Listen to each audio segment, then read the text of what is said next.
السلام علیکم ورحمۃ اللہ وبرکاتہ. الحمدللہ والصلاة والسلام علی رسول اللہ وعلی آلہ وصحبہ وسلم. سامعین اکرام، اب ہم آپ کی خدمت میں شیخ الحرم فضیلت الشیخ محمد خیر محمد حجازی المعروف شیخ محمد مکی دامت برکاتہ کے دروس الحرم تفسیر ابن کثیر کی سورۃ یونس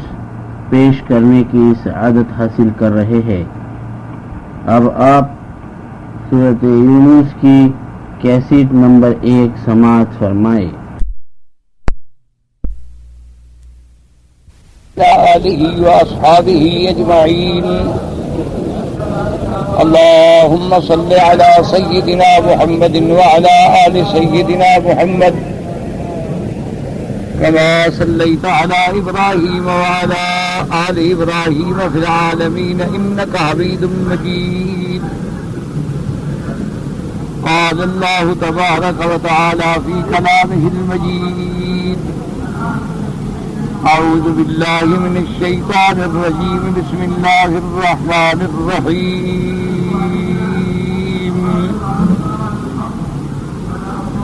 ألف لام را تلك آيات الكتاب الحكيم.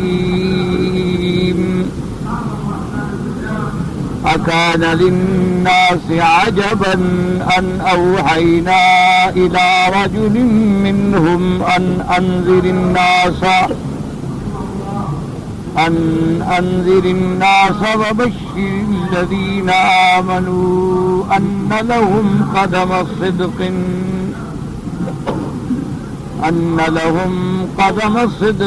عند ربهم. قال الكافرون إن هذا لساحر مبين.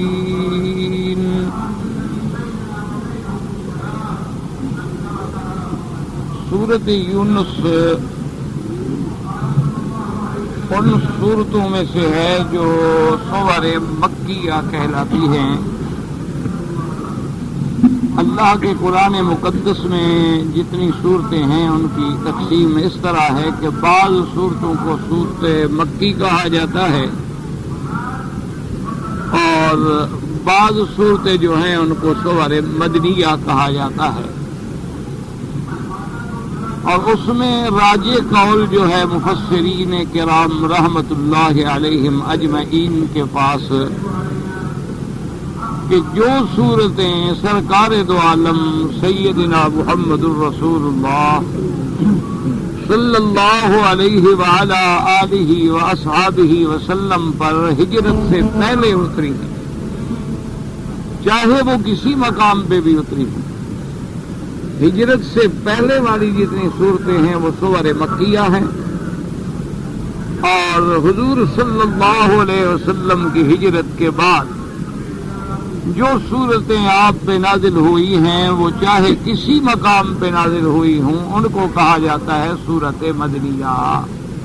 کہ وہ مدنی صورتیں ہیں. چاہے وہ مثلاً بہت ساری صورتیں ایسی ہیں جیسے حضور صلی اللہ علیہ وسلم حج پہ تشریف لے آئے،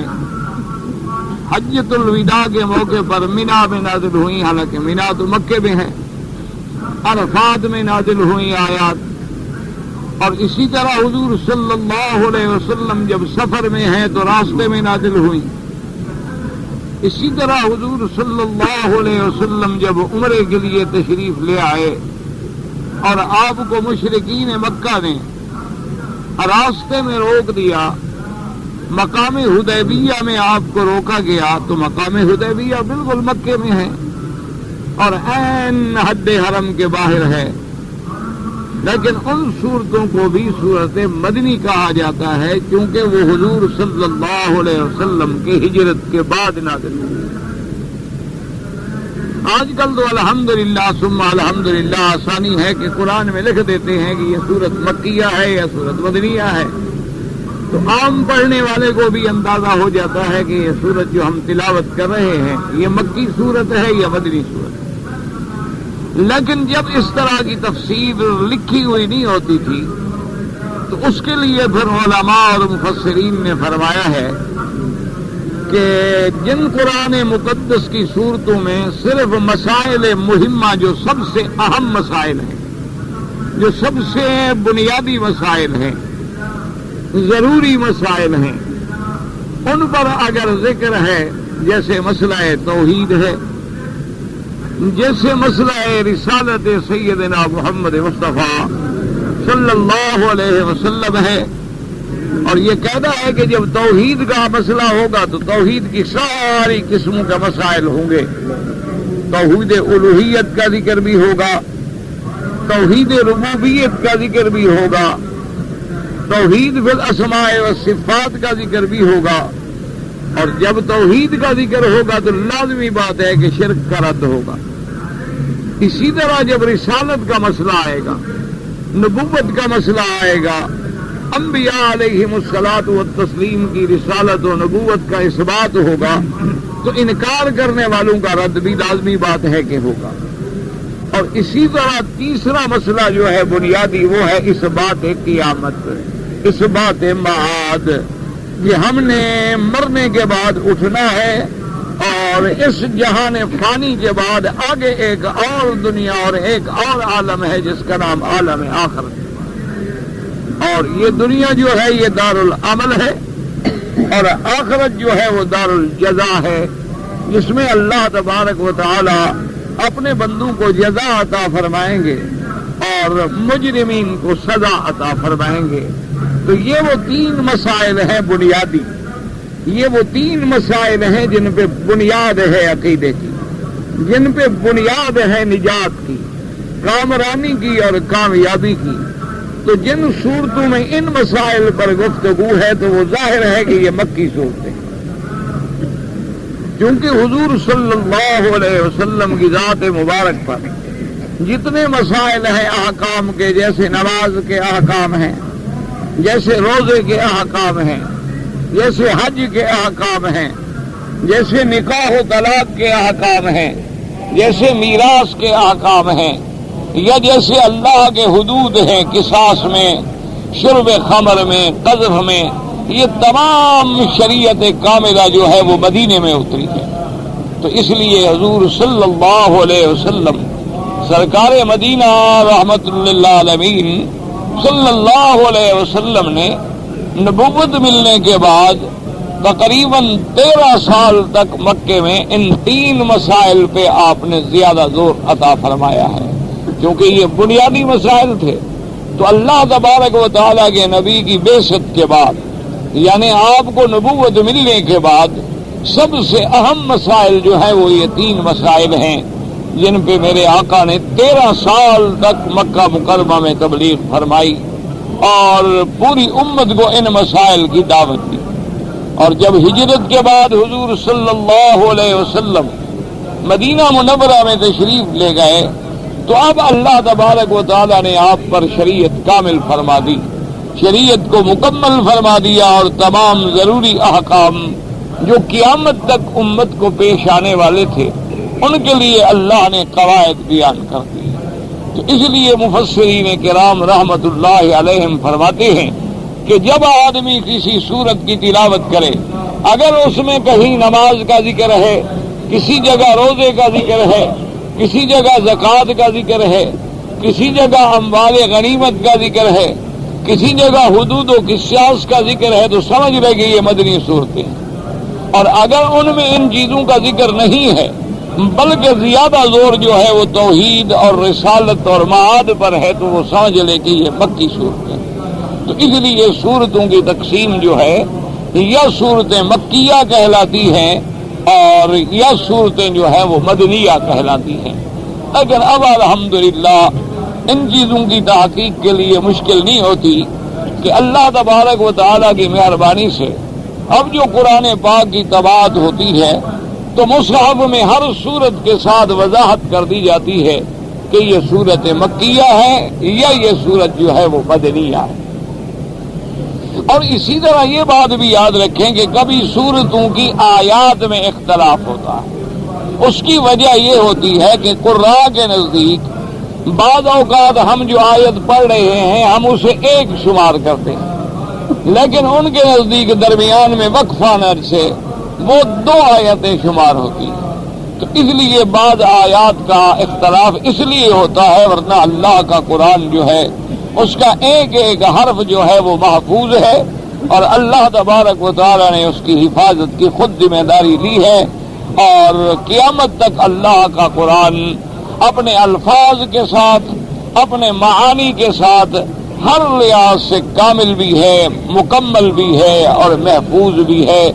اس میں نہ تعریف ممکن ہے، نہ تغییر ممکن ہے، نہ تبدیل ممکن ہے، نہ زیادتی ممکن ہے اور نہ نقصان ممکن ہے۔ تو اس لیے آج جو ہم سورت مبارک تلاوت کر رہے ہیں، اللہ تبارک و تعالیٰ کی رحمت سے یہ سورت یونس ہے، اور یہ بھی سورت جو ہے سورت مکیہ ہے، یعنی حضور صلی اللہ علیہ وسلم سرکار دو عالم صلی اللہ علیہ وسلم کی ذات گرامی پر ہجرت سے پہلے نازل ہوئی ہے۔ اس لیے اس سورت مبارک کو مفسرین کرام رحمت اللہ علیہم اجمعین نے، یعنی جمہور مفسرین کرام نے سور مکیہ میں شمال کیا ہے کہ یہ سورت جو ہے یہ سورت مکیہ ہے۔ اور اسی طرح یہ سمجھ لیں کہ اس سے پہلے جو ہم نے سورت تلاوت کی تھی، یعنی جس کا نام سورت توبہ بھی ہے اور سورت براءہ بھی ہے، سورت توبہ بھی اس کا نام ہے، اور اس کے ساتھ بعض مفسرین کرام نے فرمایا کہ سورت براءہ بھی ہے، کیونکہ مشرکین سے برات کا اعلان ہے، کفار سے برات کا اعلان ہے کہ مسلمان اور کافر جو ہے وہ کبھی ایک نہیں ہو سکتے، کبھی ایک دل کے اندر 2 چیزیں جمع نہیں ہو سکتی کہ ایمان بھی ہو اور کفر بھی ہو، یہ نہیں ہو سکتا۔ ایمان ہوگا تو کفر نہیں ہوگا، اور اگر کفر ہوگا تو ایمان بھی نہیں ہوگا۔ تو اس لیے اس سورت کا نام سورت براءہ بھی ہے، اور اس سورت کا نام سورت توبہ بھی ہے۔ اور جیسا کہ الحمدللہ ثم الحمدللہ آپ پڑھ چکے ہیں کہ سارے قرآن مقدس میں سورت براءہ کے ابتدا میں بسم اللہ الرحمن الرحیم نہیں لکھی جاتی، اس کے اندر ہر سورت کی ابتدا میں باقاعدہ بسم اللہ الرحمن الرحیم لکھا جاتا ہے،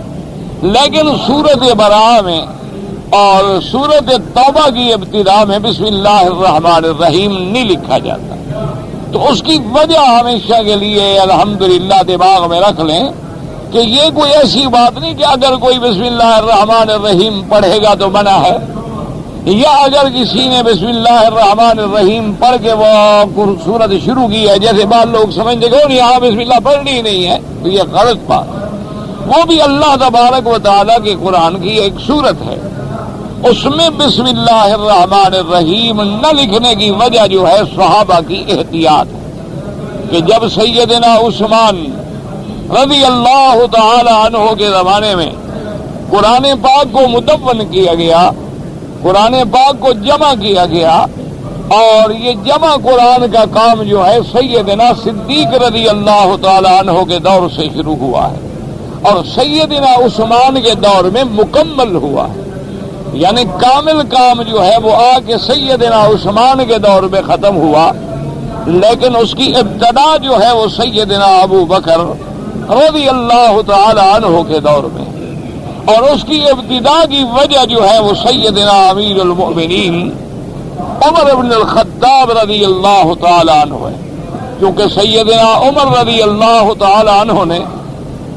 حضرت ابو بکر صدیق رضی اللہ تعالی عنہ کی خدمت میں آ کے عرض کیا کہ یا خلیفۃ المسلمین، خلیفہ رسول اللہ صلی اللہ علیہ وسلم، ایک جنگ میں حضور کے صحابہ جو بڑے بڑے حافظ تھے، بڑے بڑے قاری تھے، وہ شہید ہو گئے، تو حضرت عمر رضی اللہ تعالی عنہ بڑے عبقری تھے، اللہ نے ان کو بڑا ہی دماغ عطا فرمایا تھا، اور اللہ تبارک و تعالی نے ان کی زبان پہ ہمیشہ حق جاری فرمایا، تو حضرت صدیق رضی اللہ تعالی عنہ کی خدمت میں عرض کیا کہ یا خلیفۃ رسول اللہ، آپ حضور صلی اللہ علیہ وسلم کے خلیفہ ہیں، اور آپ کی ذمہ داری ہے کہ حضور کی شریعت کی حفاظت کی جائے، حضور صلی اللہ علیہ وسلم کے دین کی حفاظت کی جائے۔ سب سے بڑی ذمہ داری جو ہے وہ خلیفہ کی یہی ہے۔ لیکن اتنے قاریوں کا ایک جنگ میں شہید ہو جانا تو یہ بات بڑی خطر میں ہے کہ خدا نہ کرے، اللہ نہ کرے، صحابہ میں قراء جو ہے وہ شہید ہوتے جائیں اور حفاظ جو ہے وہ شہید ہوتے جائیں اور قرآن مقدس جو ہے وہ سینوں میں محفوظ نہ رہے۔ اور آج قرآن پاک موجود ہے، لکھا ہوا بھی ہے، لیکن وہ اس طرح جمع نہیں ہے۔ کسی کے پاس 2 سورتیں لکھی ہوئی ہے، کسی کے پاس 3 سورتیں لکھی ہوئی ہے، کسی کے پاس وہ لکڑی پہ لکھا ہوا ہے، اور کسی کے پاس وہ کسی پتھر کی چٹان پہ لکھا ہوا ہے، اور کسی کے پاس وہ چمڑے کے غزال کے چمڑے کو جلد بنا کے کاغذ بنا کے لکھا ہوا ہے۔ لہذا میرا مشورہ یہ ہے کہ اللہ کے قرآن کو جمع کر دیا جائے اور اللہ کے قرآن کو محفوظ کر دیا جائے تاکہ وہ دفتین میں جمع ہو جائے اور قیامت تک اللہ کا قرآن جو ہے وہ محفوظ ہو جائے۔ حضرت سیدنا ابو بکر رضی اللہ تعالی عنہ نے فرمایا کہ عمر، آپ کا مشورہ جو ہے وہ بالکل صحیح ہے، لیکن سب سے بڑی بات یہ ہے کہ میں وہ کام کیسے کر سکتا ہوں جو حضور صلی اللہ علیہ وسلم نے نہیں کیا۔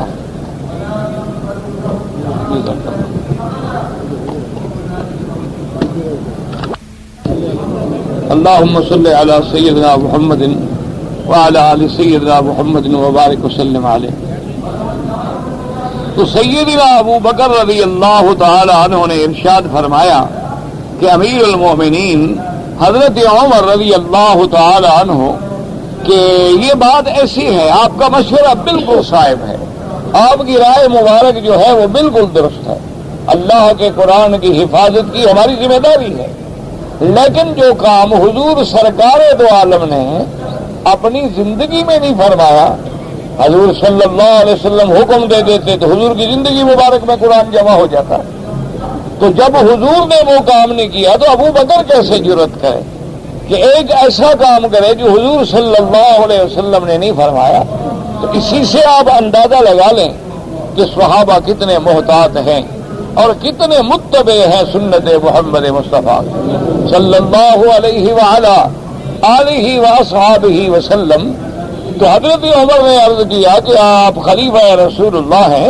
حضور نے جمع نہیں فرمایا لیکن حضور نے قرآن لکھنے کا حکم دیا ہے کہ نہیں؟ تو حضرت صدیق نے فرمایا ہاں بالکل قرآن لکھنے کا۔ فرمایا تو لکھنے کا مقصد کیا تھا؟ لکھنے کا مقصد تو اللہ کے قرآن کو محفوظ کرنا تھا۔ تو جب حضور نے لکھنے کا حکم دیا ہے تو اس لکھے ہوئے کو اگر ہم ایک جگہ جمع کر دیں گے تو یہ حضور کے فرمان کی مخالفت تو نہیں ہے، بلکہ حضور کے فرمان کی تعمیل ہے۔ اسی لیے یاد رکھیں کہ بعض ائمہ کے مسائل میں جو اختلاف آپ کو نظر آتا ہے نا کہ حضرت ابو حنیفہ رحمۃ اللہ علیہ کچھ فرماتے ہیں، امام شافعی رحمۃ اللہ علیہ کچھ فرماتے ہیں، امام احمد ابن حنبل رحمۃ اللہ کچھ فرماتے ہیں، امام مالک رحمۃ اللہ کچھ فرماتے ہیں، تو رحمۃ اللہ علیہم اجمعین ان سب کا مقصد جو ہے وہ اتباع رسول اللہ ہے، ان سب کا مقصد جو ہے وہ اطاعت محمد مصطفیٰ صلی اللہ علیہ وسلم۔ لیکن اللہ نے سب کو ایک فہم عطا فرمایا ہے، ایک سمجھ عطا فرمائی ہے، اور ہر آدمی کی سمجھ جو ہے وہ دوسرے سے لا شک فی ذلک مختلف ہوتی ہے۔ تو اس لیے ہمیں اختلاف نظر آتا ہے کہ دیکھو جی ایک امام تو یہ فرما رہے ہیں اور ایک امام یہ فرما رہے ہیں، حالانکہ وہ اختلاف نہیں ہوتا، وہ صرف فہم حدیث میں اختلاف ہوتا ہے۔ جیسے کہ ایک قانون کے ضابطے میں آپ نے دیکھا ہے کہ جب عدالت میں وکلاء بحث کرتے ہیں تو قانون ایک ہوتا ہے، حوالہ ایک ہی قانون کا دیا جاتا ہے، لیکن ہر وکیل اس کی تشریح جو ہے وہ اپنے فہم کے مطابق کر رہا ہو۔ تو اس کا مقصد یہ نہیں ہوتا کہ قانون سے باہر نکلا جائے یا عدالت جو ہے وہ قانون کے خلاف فیصلہ صادر کرے، لیکن سمجھانے کے لیے ہر کسی کی فہم جو ہے وہ جدا ہو۔ جیسے کہ حضرت علی رضی اللہ تعالی عنہ سے بعض لوگوں نے یہ پوچھا کہ جی حضور صلی اللہ علیہ وسلم نے آپ کو کوئی خاص تعریف عطا فرمائی ہے؟ ہم نے سنا ہے کہ حضور نے آپ کو کچھ لکھ کے دیا ہے اور آپ نے وہ اپنی تلوار کے کیس میں چھپایا ہوا ہے، تو حضرت علی نے فوراً وہ کاغذ نکالا، فرمایا اللہ کے بندے اس میں تو یہ لکھا ہوا ہے کہ زکوٰۃ کی شرح کیا ہے، اموال فے کی تقسیم کیسے ہوگی، اموال غنیمت کی تقسیم کیسے ہوگی، اس میں کوئی ذاتی مسئلہ نہیں جو حضور نے ہمیں لکھ کے دیا ہو اور ہم نے چھپایا ہوا ہے۔ باقی آپ نے فرمایا کہ اللہ فہمن، ہاں یہ الگ بات ہے کہ اللہ نے ہمیں قرآن کے سمجھنے کی ایک خاص فہم عطا فرمائی، ایک خاص سمجھ عطا فرمائی ہے، ایک خاص علم عطا فرمایا ہے جو عام لوگوں کو نہیں ہو سکتا۔ حضرت ابو بکر رضی اللہ تعالی عنہ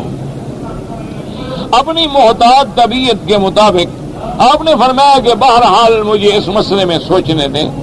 تو کچھ دنوں کے بعد حضرت ابو بکر رضی اللہ تعالی عنہ نے حضرت عمر کو بلایا اور فرمایا لقد شرح اللہ صدری یا عمر، عمر اللہ نے میرا سینہ بھی کھول دیا ہے، مجھے تیری بات سمجھ آ گئی۔ اللہ کے قرآن کو واقعی جمع ہونا چاہیے، اللہ کے قرآن کو محفوظ ہونا چاہیے۔ تو حضرت ابو بکر رضی اللہ تعالی عنہ بھی اس بات پہ موافق ہو، اور اسی سے آپ اندازہ لگا لیں کہ میرے آقا کی حدیث مبارک ہے، سرکار دو عالم کا فرمان ہے کہ من سن سنتن حسنتن، جو آدمی دنیا میں کوئی نیک کام کی ابتدا کرے گا تو قیامت تک جتنے لوگ اس نیک کام پہ عمل کریں گے اس کرنے والے کو بھی اللہ ثواب عطا فرمائے گا۔ کہ سب سے پہلے جس نے اس نیکی کی بنیاد رکھی تھی، مثلا آپ نے مسجد بنا دی، آپ نے مدرسہ بنا دیا،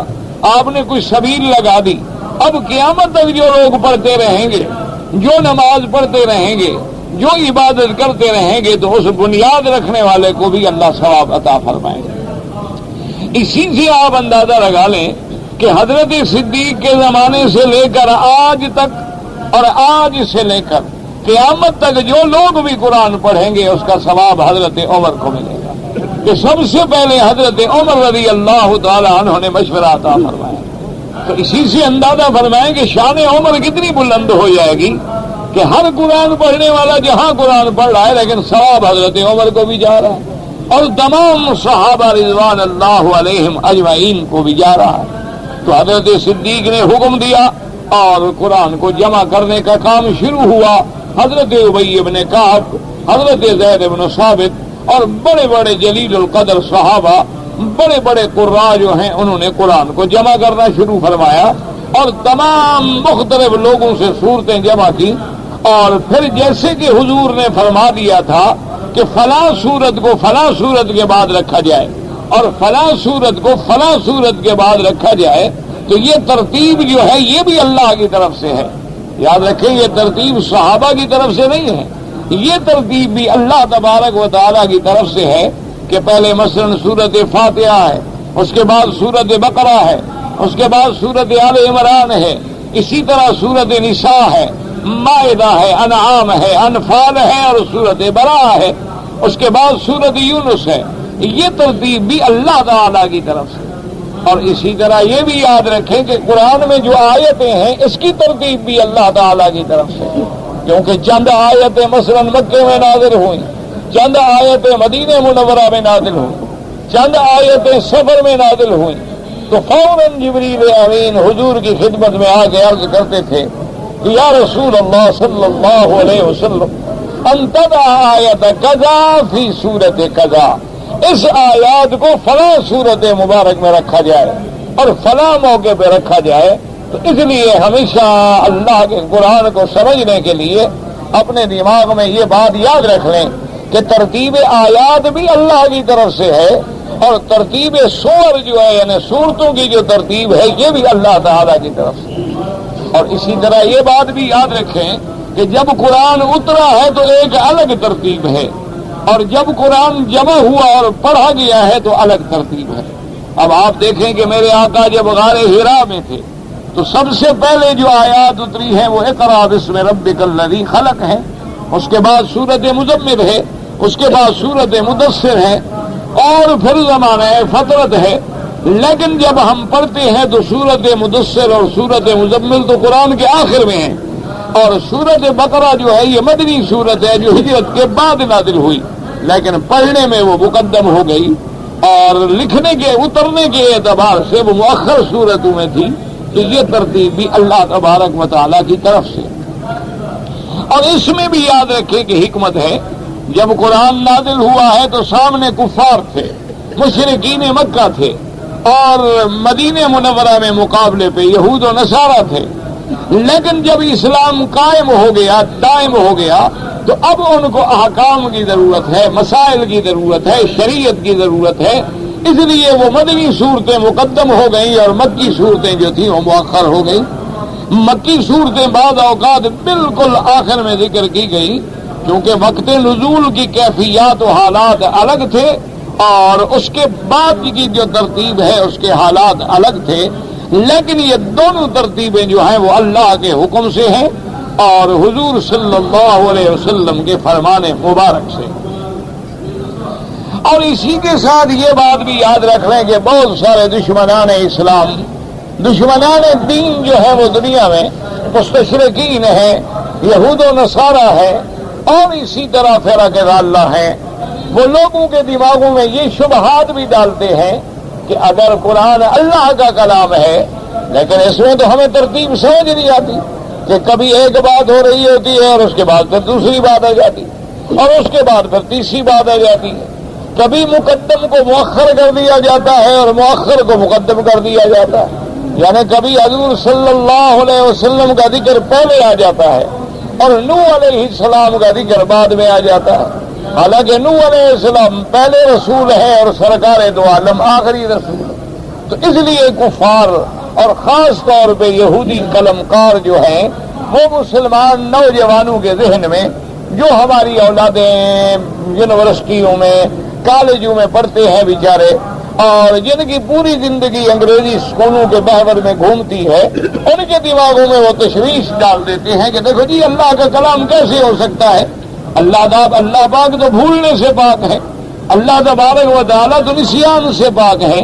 تو یہ کیسے بات ہو گئی کہ ایک سورت میں ایک بات آ رہی اور آگے جا کے ایک اور قصہ آ جاتا ہے۔ جیسے کہ سورت قیامہ میں ابتدا میں دیکھیں تو قیامت کا ذکر ہے، اور بعد میں آخر میں دیکھیں تو قیامت کا ذکر ہے، لیکن درمیان میں آ گیا کہ لا تحرک بہ لسانک، میرے محمد مدنی، میرے پاک نبی، میرے محبوب، جب اللہ کا حکم آئے اور جبریل آئے اور قرآن پڑھے تو آپ زبان بھی نہ ہلایا کریں، آپ تکلیف نہ فرمایا کریں، آپ آہستہ آہستہ قرآن نہ پڑھا کریں، بس سنتے رہیں، قرآن کو جمع کر کے آپ کے سینے میں جمع دینا بھی اللہ کا کام ہے۔ اب اس کے بعد پھر قیامت کا ذکر آ گیا، تو وہ ایسی قیامت والی ایسی آیات کو ڈھونڈتے ہیں، دیکھو جی پہلے لا اقسم بیوم القیامہ، سب قیامت کا ذکر ہے، اور آخر میں بھی قیامت کا ذکر ہے، اور درمیان میں آ گیا جی کہ آپ زبان مبارک نہ ہلائیں، قرآن محفوظ ہو جائے گا۔ تو کہتے ہیں دیکھو جی یہ کیسے کلام ہے کہ پہلے کچھ بات ہے، بعد میں کچھ بات ہے، اور درمیان میں کوئی اور بات آ گئی ہے۔ اس کی وجہ یہ ہے کہ ان لوگوں نے قرآن پاک کو یہ سمجھا ہے کہ جیسے تاریخ کی ایک کتاب ہوتی ہے یا قصہ کہانیوں کی ایک کتاب ہوتی ہے کہ اس میں آدمی تفصیل سے ایک قصے کو ترتیب سے پڑھتا ہے، انہوں نے اللہ کے قرآن کو بھی یہ سمجھا ہے، ورنہ اگر ان کے دماغ میں ہوتا تو قرآن تو ہدایت ہے، اللہ کا قرآن تو رحمت ہے، اللہ کا قرآن جو ہے وہ موعظہ ہے، اللہ کا قرآن جو ہے وہ ذکر ہے، اللہ کا قرآن جو ہے وہ دلوں کو بدلنے والا ہے، اللہ کا قرآن جو ہے روحانی اور جسمانی امراض کے لیے شفا ہے۔ تو اب ڈاکٹر کو جیسے جیسے مریض کی کیفیت نظر آئے گی دوا بدلتا جائے گا۔ اب اگر کوئی یہ اعتراض کرے کہ جی کل تو آپ نے ہمیں یہ دوائی دی تھی اور آج آپ یہ دوائی دے رہے ہیں، حالانکہ مریض تو وہی ہے لیکن آپ نے تو بالکل دوائی بدل ڈالی ہے، تو یہ اعتراض کرنے والا جاہل ہوگا، کیونکہ ڈاکٹر سمجھتا ہے کہ جب مرض کی کیفیت بدل رہی ہے تو ساتھ دوا بھی بدل رہا ہے۔ تو اس لیے اللہ نے جب قرآن نازل فرمایا تو جیسے جیسے حالات تھے اسی طرح اللہ کا قرآن نازل ہوتا گیا، کیونکہ قرآن کا مقصد ہدایت ہے، قرآن کا مقصد جو ہے وہ رحمت ہے۔ اب آپ یوں سمجھ لیں کہ جیسے کسی کھیت میں آپ نے کوئی کاشت کرنی ہے تو کسی کو پانی آپ دیتے ہیں اور بعض کھیتوں کو آپ چھوڑ دیتے ہیں، بعض کھیتوں میں آپ مہینے کے بعد پانی دیتے ہیں اور بعد میں آپ 3 مہینے کے بعد پانی دیتے ہیں، اور باغات میں آپ دیکھیں کہ آپ ایک خاص موسم میں پانی دیتے ہیں پھر پانی دینا بند کر دیتے ہیں، کیونکہ وہ زراعت والا آدمی سمجھتا ہے کہ اب اس کو پانی دینے کی ضرورت ہے۔ اور اب اگر ہم پانی دیں گے تو ہمارے فصل کو اور ثمر کو نقصان آئے گا. تو اللہ کا قرآن چونکہ روحانی بیماریوں کا علاج ہے، وہ شرک جیسی بیماریوں کا علاج ہے، وہ کبر جیسی بیماریوں کا علاج ہے، وہ بغض و حسد جیسی بیماریوں کا علاج ہے، وہ ریا و شہرت کے مارے ہوں کا علاج ہے، وہ آیات و حدیث کے منکروں کا علاج ہے، وہ منکرین قیامت کا علاج ہے. تو جیسے جیسے مریض سامنے آتے جائے رحمت دو جہاں پہ اللہ قرآن کی رحمت کی بارش برساتے جائے. تو اس لیے جب قرآن کو آپ اس نظر میں دیکھیں گے تو اب آپ کو سمجھ آ جائے گا کہ قرآن تو بالکل ٹھیک ہے اور اپنی ترتیب کے ساتھ قابل ہے، لیکن ہم سمجھنے سے قاصر ہو جاتے ہیں. اور اسی طرح آپ یاد رکھیں کہ کبھی کبھی اس میں اشارہ ہوتا ہے، کبھی کبھی اس میں اللہ تبارک و تعالیٰ کی حکمتیں پوشیدہ ہوتی ہیں. کہ جیسے میرے آقا سرکار دو جہاں صلی اللہ علیہ وسلم، اللہ کے کروڑوں صلاۃ و سلام ہوں میرے محبوب محمد مصطفیٰ پہ، آپ جب ہجرت فرما کے تشریف لے جا رہے تھے اور آپ جب مکے کے راستے میں رابق سے پہلے اللہ نے آپ کو بھی الحمدللہ مدینہ منورہ نصیب فرمایا ہے، اور جو ساتھی نہیں جا سکے ان کو اللہ نصیب فرمائے، تو آپ نے سفر کیا ہوگا. اب یہ راستہ جو ہے نا ایک الگ راستہ ہو گیا ہے، یہ طریق الہجرہ ہے، اور ایک پرانا راستہ ہے. پرانا راستہ جو ہے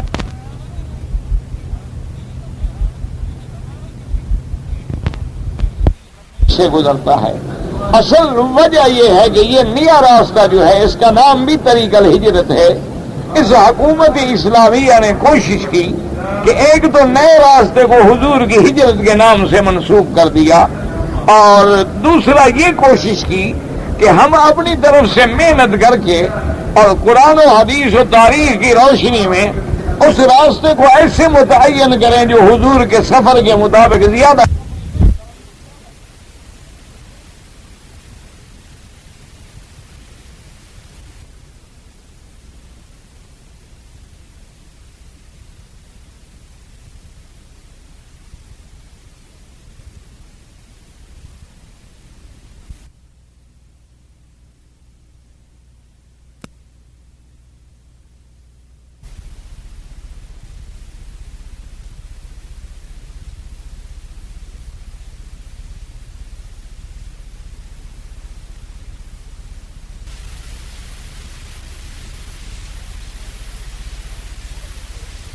پہلے جو حضور پاک صلی اللہ علیہ وسلم کا سفر ہے.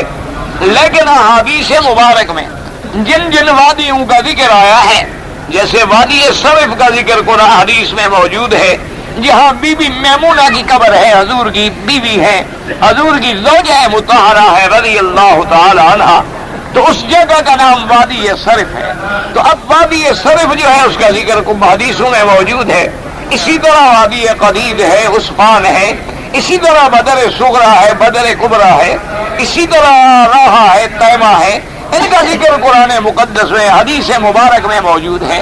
اس لیے کوشش یہ کی گئی کہ وہ راستہ اختیار کیا جائے جو سرکار دو عالم صلی اللہ علیہ وسلم کے ہجرت کے راستے سے زیادہ قریب ہو. تو اب حضور صلی اللہ علیہ وسلم ہجرت والے موقع پہ جب تشریف لے جا رہے تھے تو آپ خفیہ راستے سے تشریف لے جا رہے تھے تاکہ دشمنان اسلام جو ہے وہ حملہ نہ کر سکے. لیکن یاد رکھ لیں کہ اس خفیہ راستے کو اختیار کرنا جو ہے یہ بھی حضور کی امت کے لیے سبق تھا کہ اب اگر کبھی دشمنوں سے چھپنا پڑے اور دشمن کی قوت زیادہ ہو اور اس سے بچ کے جانا پڑے تو یہ جائز ہے. ورنہ اللہ چاہتے تو جبریل کو بھیج کے حضور کو مدینے پہنچا دیتے. حضور صلی اللہ علیہ وسلم پہ فرشتوں کا پیرا لگا دیتے. حضور صلی اللہ علیہ وسلم کو پلک جھپکنے سے پہلے مدینے منورہ پہنچا دیتے. لیکن حضور کا غار میں جانا، آپ کا غاروں میں بیٹھنا، پھر آپ کا خفیہ راستہ اختیار کرنا اور مشکلات سے گزر کے مدینے پہنچنا دراصل یہ امت کے لیے سبق تھا قیامت تک کے لیے کہ امت سمجھ لے کہ اگر ایسے حالات آ جائیں تو شریعت اجازت دیتی ہے کہ آدمی اپنی حفاظت کرے اور ایسے راستے اختیار کرے کہ دشمن سے کم ٹکراؤ کا خدشہ پیدا ہو جائے. حضور صلی اللہ علیہ وسلم جب رابو کے قریب ایک مقام پہ پہنچے تو حضرت ابو بکر رضی اللہ تعالی عنہ فرماتے ہیں کہ حضور صلی اللہ علیہ وسلم کی آنکھوں سے آنسو بہ رہے ہیں، اور اسی سے آپ اندازہ لگائیں حب ابو بکر کا رضی اللہ تعالیٰ، جیسے کہ حدیث مبارک میں موجود ہے کہ سیدنا ابو بکر رضی اللہ تعالیٰ عنہ سے پوچھا گیا کہ آپ کو دنیا میں سب سے زیادہ محبوب چیزیں کیا ہیں؟ تو ان میں آپ نے فرمایا کہ ایک میری محبوب چیز یہ ہے کہ النظر الی وجہ رسول اللہ، کہ محمد مدنی کا چہرہ ہو اور ابو بکر کی نظر ہو، بس میں حضور کے چہرے کو دیکھتا رہوں۔ تو اسی سے معلوم ہوتا ہے کہ سفر میں، غار میں، حضر میں صدیق کی نظر اگر تھی تو محمد مدنی کے چہرے پہ، اس لیے حضرت ابو بکر فرماتے ہیں کہ فبکا رسول اللہ صلی اللہ علیہ وسلم، حضور پاک رونے لگے اور آنسو بہانے لگے۔ تو حضرت صدیق نے جب آنسو بہتے ہوئے دیکھے تو محبوب کے آنسو کیسے برداشت ہو سکتے ہیں؟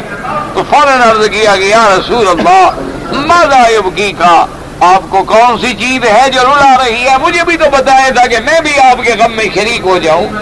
تو حضور نے فرمایا کہ ابو بکر جب میں اس راستے پہ آیا ہوں تو یہ وہ اصل راستہ ہے جو مکے سے مدینے کے لیے آتا ہے، تو اس راستے کو دیکھ کر مجھے مکہ یاد آ گیا۔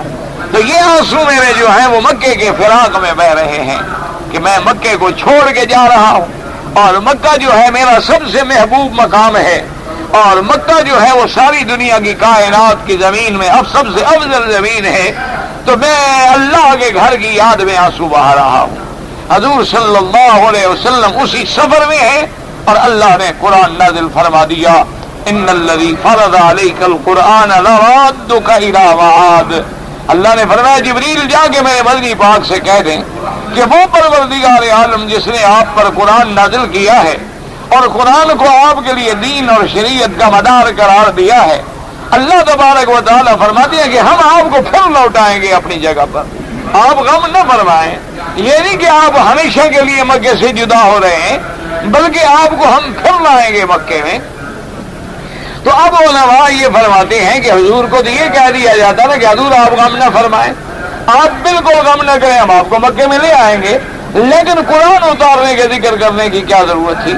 اس مقام پہ یہ فرمانا کہ ان الذی فرض علیک القرآن، تو اس کی کیا وجہ ہے؟ تو اس لیے بعض دشمنان دین عمدن اور بعض دشمنان دین جہالتن اللہ کے قرآن کی ترتیب پہ اعتراض کرتے ہیں، اور حالانکہ جن کو اللہ نے فہم قرآن سے نوازا ہے، جن کے سینوں کو اللہ نے قرآن کے سمجھنے کے لیے کھولا ہے، ان نے فرمایا کہ اس میں اشارہ تھا کہ میرا مدنی صلی اللہ علیہ وسلم، اب حضور سوچ سکتے تھے نا کہ میں اکیلا جا رہا ہوں، ایک میرے ساتھ صدیق ہے، اور اس کمزوری کے عالم میں کہ ہمیں قریش نے مکے سے نکلنے پہ مجبور کر دیا ہے، جب ہم مکے میں رہ رہے تھے تو ہمیں نکالا گیا ہے، تو ہم پھر کیسے مکے میں لوٹیں گے؟ تو اللہ نے فرمایا میرے مدنی آپ کے مکے میں رہتے ہوئے بھی تو میں نے قرآن آسمانوں سے اتارا ہے، اگر میرے قرآن کو اترنے سے کوئی نہیں روک سکا تو میرے مدنی کو مکے لوٹنے سے بھی کوئی نہیں روک سکتا، اور اگر ہم نے قرآن کی حفاظت کر لی ہے تو اپنے نبی کی بھی حفاظت فرمائیں گے۔ تو اس لیے جب آپ اس انداز میں قرآن کو سوچیں گے تو سمجھ آ جائے گا کہ یہاں اللہ نے قرآن کا ذکر کیوں فرمایا۔ جیسے کہ سورۃ قیامہ میں قرآن کا ذکر آ گیا تو علماء نے فرمایا کہ یہ بھی اشارہ تھا کہ میرے محبوب اب دیکھیں کہ قرآن کبھی آپ پہ غار میں اترا ہے، کبھی آپ پہ قرآن غار حرا میں اترا ہے، کبھی قرآن حدیبیہ میں اترا ہے، کبھی قرآن مینا و عرفات میں اترا ہے، اور کبھی قرآن میدان بدر میں اترا ہے، اور کبھی قرآن تبوک و خیبر میں اترا ہے، لیکن اس تمام قرآن کو آپ کے سینے میں ہم نے جمع کر کے محفوظ کر دیا ہے کہ نہیں کر دیا ہے کہ اللہ کے نبی کو ایک لفظ بھی نہیں بھولنے دیتے، ایسا پڑھا دیا ہے کہ ہمیشہ قرآن سینے میں رہے گا۔ تو اگر متفرقہ آیات کو جمع کر کے آپ کے سینے مبارک میں جمع کرنا ہمارے لیے مشکل نہیں ہے، تو یہ جو بندے مر جائیں گے مختلف مقام پہ، ان کو دوبارہ کھڑا کر کے ایک میدان میں جمع کرنا ہمارے لیے کیا مشکل ہے؟ تو جب آپ اس انداز میں دیکھیں گے تو سمجھ آ جائے گا کہ قرآن تو ایک بڑی ترتیب والی چیز ہے، اور قرآن میں تو ایک بہت بڑا نسق ہے، اور اس کی آیات میں بھی ایک بہت بڑا جمال ہے اور حسن ہے اور کمال ہے۔ تو اس لیے جب سورت انفال اور سورت توبہ کا وقت آیا، اب صحابہ کرام میں دو جماعتیں ہو گئیں۔ ایک جماعت قراء کا یہ خیال تھا کہ سورت الانفال اور سورت البراء جو ہے وہ ایک سورت ہے، یعنی یہ دو صورتیں نہیں ہیں بلکہ ایک ہی صورت ہے، کیونکہ مضمون بھی آپس میں ملتا ہے اور آیات کی ترتیب بھی آپس میں ملتی ہے۔ اور بعض صحابہ نے کہا کہ نہیں، حضور صلی اللہ علیہ وسلم نے سورت الانفال ہمیں علیحدہ پڑھائی ہے اور اس کے بعد سورت براء پڑھائی ہے۔ تو جب صحابہ کے اندر دو جماعتیں پیدا ہو گئی، یعنی یہ اختلاف نہیں، دونوں قرآن کی صورتیں ہیں، اختلاف اس بات پہ ہے کہ انفال اور براء، انفال یا سورت توبہ ایک سورت کا نام ہے یا دو سورتوں کا نام ہے۔ تو اس لیے حضرت عثمان رضی اللہ تعالی عنہ نے بڑے بڑے قراء صحابہ کو جمع کر کے یہ فیصلہ کیا کہ بھئی احتیاط کا عالم یہ ہے کہ سورت الانفال کے بعد سورت براء کو لکھا جائے، لیکن درمیان میں فاصلہ کرنے کے لیے بسم اللہ الرحمن الرحیم نہ لکھو، تاکہ اگر اللہ کے فیصلے میں یہ ایک سورت ہے تو ہم نے درمیان میں فاصلہ نہیں کیا، بسم اللہ لکھی ہی نہیں، ایک سورت ہے تو سورت انفال کے بعد براء پڑھی جائے گی۔ اور اگر یہ دو صورتیں ہیں تو انفال ہم نے الگ لکھی ہے اور براء ہم نے الگ لکھی ہے، تو اس احتیاط کی وجہ سے سورت براء کے اول میں بسم اللہ نہیں لکھی جاتی، ورنہ یہ نہیں ہے کہ نعوذ باللہ بسم اللہ پڑھنا منع ہے۔ اگر کوئی آدمی پڑھ لیتے ہیں یا آدمی ابتدائی وہی سے کر رہے ہیں تو لازماً اعوذ باللہ من الشیطان الرجیم بسم اللہ الرحمن الرحیم۔ اصل میں یہ صحابہ کی احتیاط ہے اور اللہ کے قرآن کی حفاظت کا انداز ہے کہ قیامت والے دن ہم یہ نہ کہہ سکیں کہ جی ایک صورت ہے یا دو ہے، کیونکہ صحابہ میں دو جماعتیں پیدا ہو گئی، ایک جماعت کہتی ہے ایک صورت ہے اور ایک جماعت کہتی ہے دو صورتیں ہیں، تو لہذا درمیان میں بسم اللہ الرحمن الرحیم کو نہ لکھا۔ اب آپ سورت براء کے مضامین پہ نظر ڈالیں اور اس کے بعد پھر سورت یونس کے مضامین پہ نظر ڈالیں تو آپ کو معلوم ہو جائے گا الحمدللہ کہ بالکل دونوں صورتیں بڑی اعلیٰ ترتیب میں ہیں۔ اور اسی طرح یاد رکھ لیں کہ ہر صورت کا ایک موضوع ہوتا ہے، ہر صورت کا ایک مقصد ہوتا ہے، ہر صورت کا ایک عمود ہوتا ہے، یعنی ایک بنیاد ہوتی ہے۔ تو سورت یونس کا موضوع اور بنیاد جو ہے وہ اس بات توحید اور رسالت ہے، یعنی اللہ تبارک و تعالیٰ کی توحید، اسی طرح اس بات رسالت محمد مصطفیٰ صلی اللہ علیہ وسلم کا ذکر ہے، اور اس کے بعد پھر اس بات معاد ہے،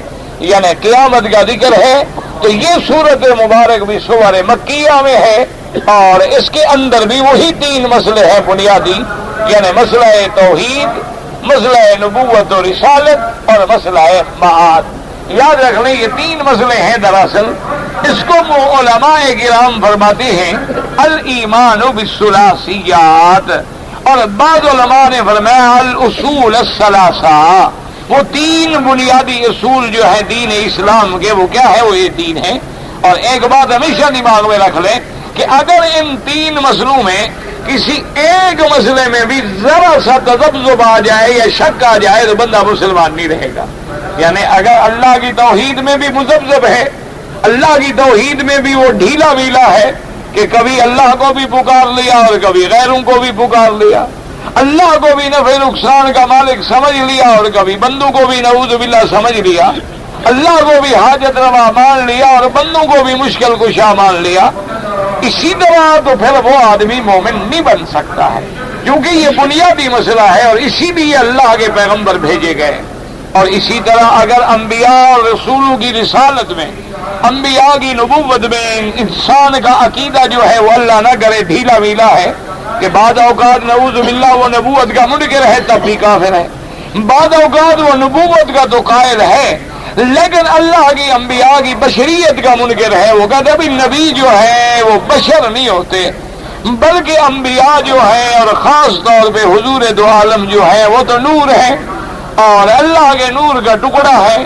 اور ان کو انسان کہنا اور بشر کہنا جو ہے وہ توہین ہے، تو وہ آدمی بھی کافر ہو جاتا ہے۔ یہ کوئی چھوٹا موٹا مسئلہ نہیں ہے کہ چھوٹا موٹا مسئلہ ہے کہ گناہ ہوتا ہے اور گناہ ہوگا اور اللہ معاف، یہ تو بالکل بنیاد ہے دین کی، ایمان کی، کہ انبیاء کی نبوت اور رسالت بھی ایمان ہو اور یہ بھی ایمان ہو کہ جتنی اللہ نے نبی بھیجے ہیں سب حضرت آدم کی اولاد ہیں۔ جتنے اللہ نے پیغمبر بھیجے ہیں سب جن سے بشر ہیں. اور اسی طرح میرے آقا سرکار دو جہاں رحمت دو جہاں صلی اللہ علیہ وسلم کے بارے میں ایک تیسری بات کا بھی خیال رکھیں کہ حضور کی نبوت پر بھی ایمان ہو، حضور کی رسالت پر بھی ایمان ہو، حضور کی بشریت پر بھی ایمان ہو، اور حضور کی خاتمیت یعنی ختم نبوت پر بھی ایمان ہو. یعنی اب اگر ایک آدمی حضور کی نبوت کا قائل ہے، حضور کی رسالت کا بھی قائل ہے، حضور کی بشریت کا بھی قائل ہے، حضور کی شریعت کا بھی قائل ہے، لیکن وہ حضور کے ختم نبوت میں ہیلے بہانے بناتا ہے. کبھی کہتا ہے کہ خاتم کا معنی مہر ہے، کبھی کہتا ہے کہ خاتم کا معنی ایسی ہے جیسے کسی کے بارے میں کہہ دیا جائے کہ یہ خاتم المحدثین ہے، یہ خاتم القراء ہے، تو معنی یہ ہوتا ہے یعنی اس کی عزت و عظمت کا بیان ہے. تو اگر حضور کی ختم نبوت میں بھی آدمی کا عقیدہ ذرا سا بھی مشکوک ہو جائے تو وہ بھی ایمان سے خارج ہو جائے گا. اس لیے یہ بھی عقیدہ ضروری ہوگا کہ حضور صلی اللہ علیہ وسلم سرکار دو عالم رحمت جو جہاں جیسے رحمت للعالمین ہیں اسی طرح خاتم النبیین ہیں، اللہ کے نبیوں کے سب سے آخری نبی ہیں. اور حضور صلی اللہ علیہ وسلم کے بعد قیامت تک نہ کوئی نبی آئے گا نہ کوئی رسول آئے گا، لا نبی بعدہ ولا رسول بعدہ. بلکہ یوں سمجھ لیں کہ حضور صلی اللہ علیہ وسلم علماء نے سمجھانے کے لیے بیان فرمایا کہ ایک صفت ہوتی ہے جمال کی اور ایک صفت ہوتی ہے کمال کی. تو حضور صلی اللہ علیہ وسلم پہ اللہ نے جمال کی بھی انتہا کر دی ہے اور حضور صلی اللہ علیہ وسلم پہ اللہ نے کمال کی بھی انتہا کر دی ہے. اس لیے بعض لوگ جو ہیں جو اللہ معاف فرمائے جیسے فرقہ قادیانیت ہے، اور اسی طرح بعض نعوذ باللہ مستشرقین ہیں، وہ لوگوں کے دماغ میں گمراہ کرنے کے لیے یہ باتیں ڈالتے ہیں کہ دیکھو جی مسلمان عجیب ہے، کہتے ہیں نبوت ختم ہو گئی، نبوت ختم ہو گئی. نبوت تو رحمت ہوتی ہے، رحمت کیسے ختم ہو گئی؟ یہ اللہ کی رحمت کو ختم کر رہے ہیں. حالانکہ ہم تو اللہ کی رحمت کے جاری ہونے پہ ہیں کہ اللہ کی رحمت قیامت تک جاری ہے. تو اس لیے وہ لوگوں کے دماغ میں شبہ ڈالتے ہیں کہ بھی یہ کہہ دینا کہ نبوت ختم ہو گئی، رسالت ختم ہو گئی. بھی نبوت اور رسالت تو رحمت ہوتی ہے، وہ تو اللہ تبارک و تعالیٰ کا سب سے بڑا فضل ہے، رحمت ہے. اور یہ کہتے ہیں کہ رحمت ختم ہو گئی. جب رحمت ختم ہو گئی تو باقی کیا بچے گا؟ تو یہ ان کی جہالت ہے. معنی یہ نہیں ہوتا کہ نبوت کے ختم ہونے کا معنی یہ ہے نعوذ باللہ کہ اللہ نے رحمت کو کاٹ دیا، بلکہ اب نبوت کا اللہ نے ایسا کامل مکمل کر دیا ہے کہ اس کے بعد کسی اور نبی آنے کی ضرورت باقی نہیں. جیسے یوں سمجھ لیں کہ رات کو روشن کرنے کے لیے کتنے ستارے چمکتے ہیں، رات کو روشن کرنے کے لیے آسمان پہ کروڑوں ستارے چمکتے ہیں، چاند چمکتا ہے. لیکن جب صبح کی آمد ہوتی ہے، صبح صادق آنا شروع ہوتی ہے، تو اب وہ تارے جو ہیں حالانکہ اپنی اپنی جگہ پر موجود ہیں، لیکن آفتاب عالمتاب کے نکلنے سے ان کا نور ختم ہو جاتا ہے. تو اب جب تک سورج کی علمبرداری رہے گی اس وقت تک کسی تارے کی ضرورت باقی نہیں رہتی. اسی طرح تمام انبیاء جو ہیں وہ نور ہدایت ہیں، تمام انبیاء اور رسول جو ہیں وہ آسمان ہدایت کے چمکتے ہوئے ستارے ہیں. لیکن جب اللہ نے میرے مدنی کو بھیج دیا ہے تو اب اس کے بعد پھر کسی کی ضرورت باقی نہیں رہی. اب اسی طرح دیکھ لیں کہ جیسے کہ پورے دن میں کوئی اور سورج نہیں آئے گا، پورے دن میں کوئی اور تارا نہیں چمکے گا، اللہ کہ وہ دور دنیا کا ختم ہو جائے، یعنی دن ختم ہو جائے، رات آ جائے. تو اس لیے جب تک اس دنیا کا وجود ہے اب اور کسی آفتاب کی ضرورت نہیں، اب اور کسی پیغمبر کی ضرورت نہیں ہے، بلکہ اللہ کے نبی کا کمال، اللہ کے نبی کا جمال، اللہ کے نبی کے اقوال، اللہ کے نبی کے افعال، اللہ کے نبی کے احوال وہ قیامت تک کے لیے اللہ نے نمونہ بنا دیے ہیں کہ اب حضور کی نبوت جو ہے وہی قیامت تک کے لیے ہوگی. اس کا معنی یہ نہیں ہوتا کہ وہ نبوت کو ختم کر دیا. تو میرے کہنے کا مقصد یہ تھا کہ اگر نبوت اور رسالت کے معاملے میں آدمی شک میں پڑ جائے یا تذبذب میں پڑ جائے تو وہ بھی مسلمان نہیں رہتا.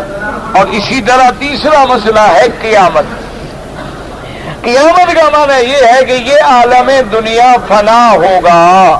اس عالم کے بعد ایک اور عالم آخرت آئے گا، تو جتنے لوگ ہیں وہ سب اپنی قبروں سے کھڑے ہوں گے، اور پھر قیامت میں جزا اور سزا ہوگی، حساب و کتاب ہوگا، میزان اعمال ہوگا۔ تو اگر اس بارے میں بھی آدمی عقیدہ نہ رکھے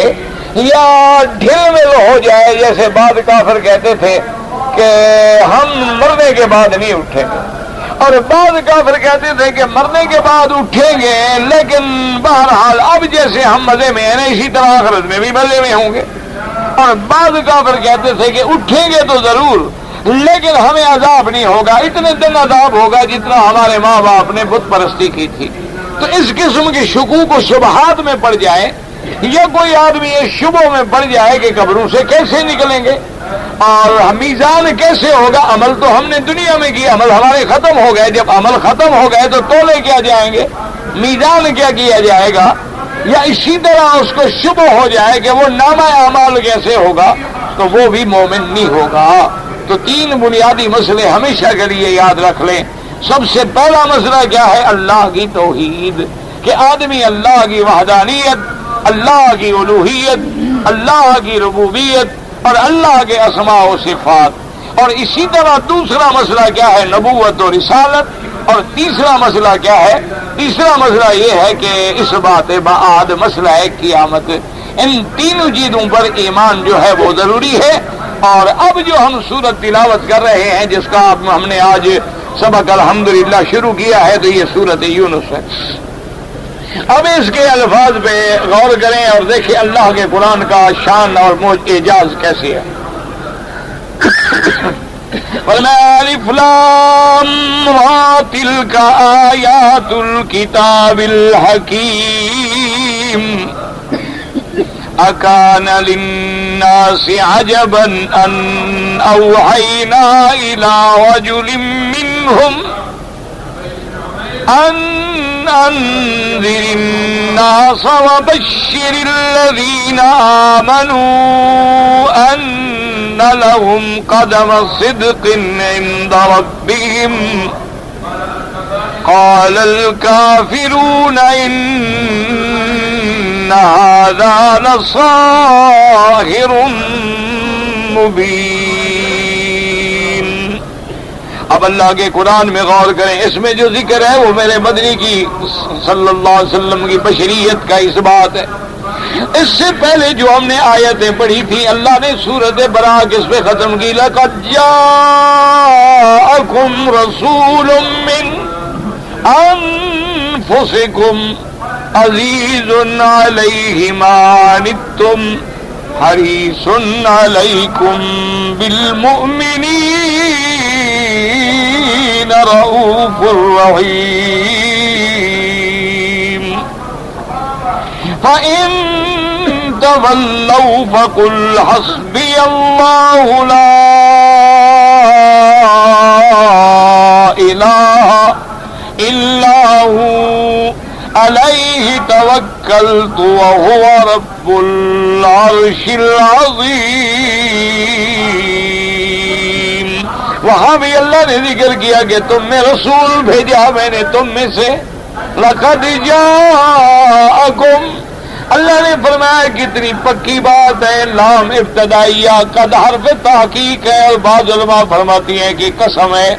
اللہ پاک نے مؤکد فرمایا کہ بھیجا میں نے، آئے تمہارے پاس میرا رسول محمد مصطفیٰ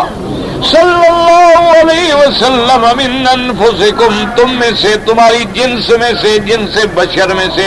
اور یہاں بھی اللہ نے قرآن بھیجا کہ کافر اس بات پہ تعجب کرتی ہیں کہ میں نے اپنا نبی بھیجا ان کی جنس میں سے، یہ بات کوئی قابل۔ اب دیکھیں دونوں صورتوں کا آپس میں ربط ہے کہ نہیں؟ یعنی وہ صورت جس مسئلے پہ ختم ہو رہی ہے اسی مسئلے پہ اگلی صورت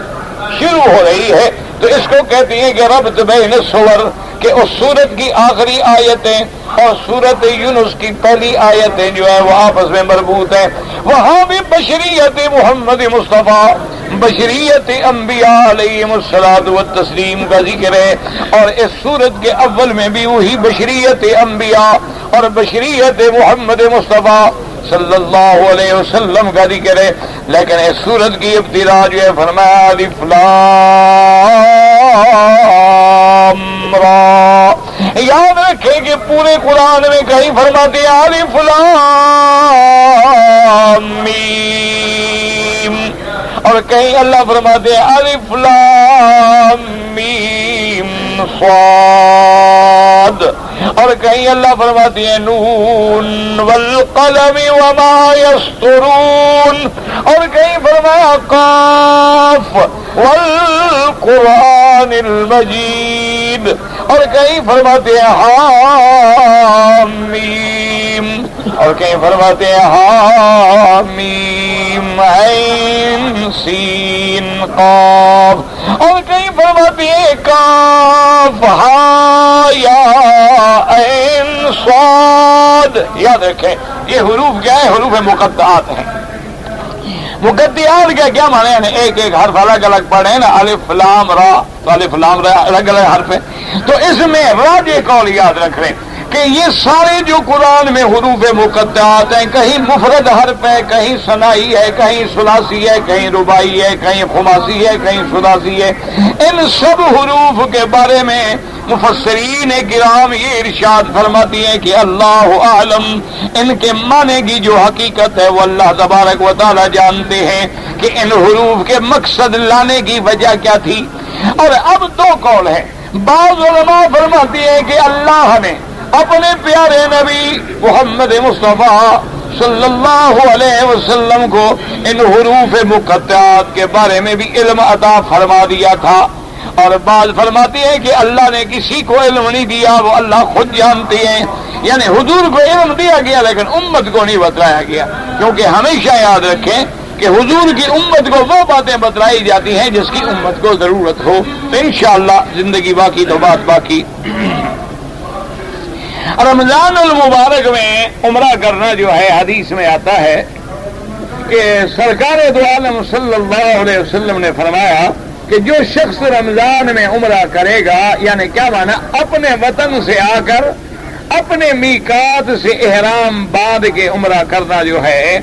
اس کا اتنا بڑا ثواب ہے کہ جیسے حج کا ثواب ہے. اور ایک روایت میں حضور نے فرمایا کہ جیسے اس نے میرے ساتھ حج کیا. اس لیے رمضان کے عمرے کی بہت فضیلت ہے. اللہ تبارک و تعالی سب کا عمرہ قبول فرمائے. اگر کوئی آدمی عمرہ اپنے والدین کے لیے کرے بالکل جائز ہے انشاءاللہ. اللہ کرنے والے کو بھی ثواب دیں گے اور ان کو بھی ثواب دیں گے.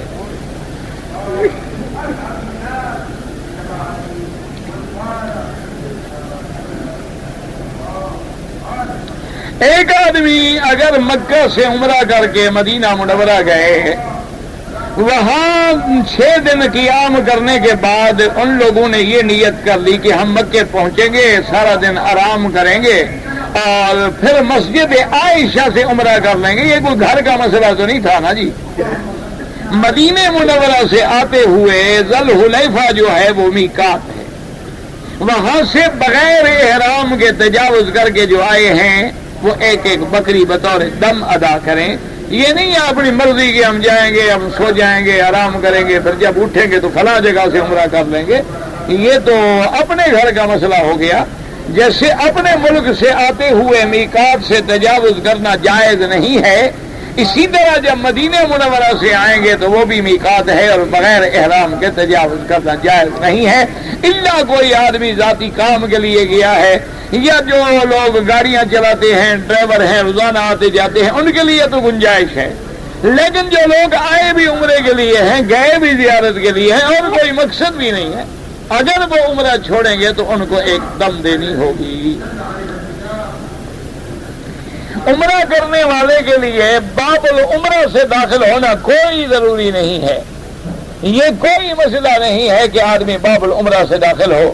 بلکہ اللہ کے حرم میں جس دروازے سے بھی داخل ہو جائے وہ جائز. ویسے حضور صلی اللہ علیہ وسلم جب آئے تھے تو اعلیٰ مکہ جیسے باب السلام ہے وہاں سے داخل ہوئے. اسی طرح حضور صلی اللہ علیہ وسلم آپ نیچے سے نکلے تو اب تو اس دور کے دروازے بھی باقی نہیں رہے اور وہ چھوٹا تھا حرم بھی باقی نہیں رہا. اب تو اللہ کے حرم سے حرم بہت بڑا ہو گیا، وہ دروازے بھی بدل گئے، جگہ بھی بدل گئی، ہر چیز بدل گئی. تو لہذا یہ کوئی مسئلہ نہیں ہے کہ آدمی کسی خاص دروازے سے داخل ہو، بلکہ آنے کے وقت میں جو دروازہ بھی اللہ کے حرم کا سامنے ہے اس سے داخل ہو سکتا ہے.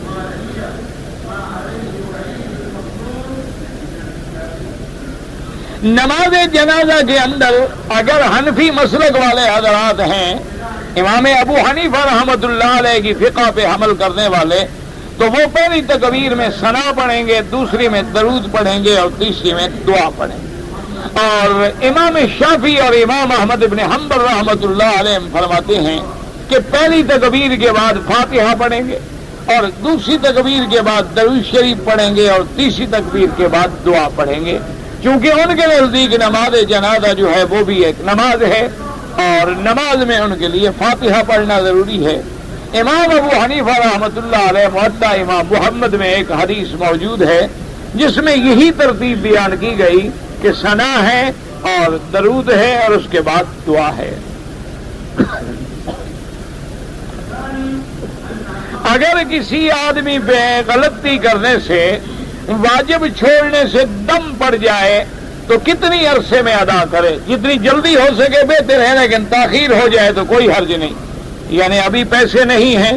اپنے ملک سے پیسے بھیج کے بھی مکے میں دم کرا دے تو جائز ہے، لیکن کوشش کرے کہ جتنا جلد ہو سکے ادا ہو جائے۔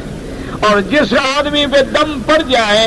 وہ خود اس کا گوشت نہیں کھا سکتا، بلکہ وہ گوشت جو ہے مکے کے فقراء اور غریبوں پہ تقسیم کیا جائے، امیروں کو بھی نہ دیا جائے اور خود بھی اس گوشت کو استعمال نہ کرے۔ لیکن یاد رکھیں کہ ہر غلطی کے الگ احکام ہیں۔ بعض غلطیاں ایسی بھی ہیں جن میں صرف صدقہ دینے سے بھی کام بن جاتا ہے، بعض غلطیاں ایسی بھی ہیں جن میں صرف 3 روزے رکھنے سے بھی کام بن جاتا ہے، اور بعض غلطیاں ایسی ہیں جن کے بدلے میں 10 روزے رکھے جاتے ہیں۔ تو اس لیے تفصیل کے ساتھ اپنے ساتھ جو اہل علم ہو، عالم ہو، اس سے جا کے مسئلہ سمجھ لیا کریں۔ دین کے مسئلے میں احتیاط کرنا بڑا ضروری ہے۔ ہمارے لوگ دین کے مسئلے میں جو آئے اپنی طرف سے گھڑ لیتے ہیں، یہ غلطی نہ کیا کریں۔ السلام علیکم جو ہے یہ تحیہ ہے مسلمانوں کا، السلام علیکم۔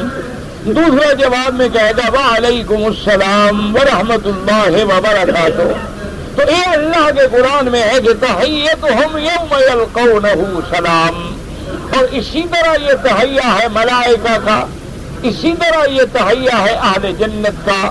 کہ ملائکہ جب مومنوں پہ جنت میں داخل ہوں گے تو وہ بھی کہیں گے سلام علیکم بما صبرتم،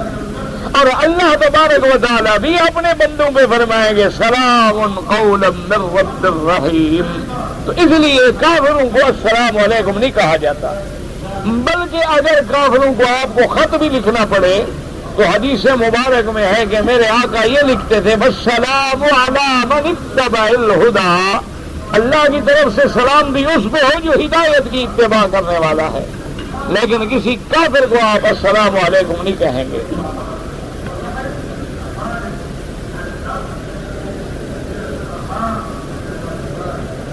اگر کوئی آدمی مدینہ منورہ گیا ہے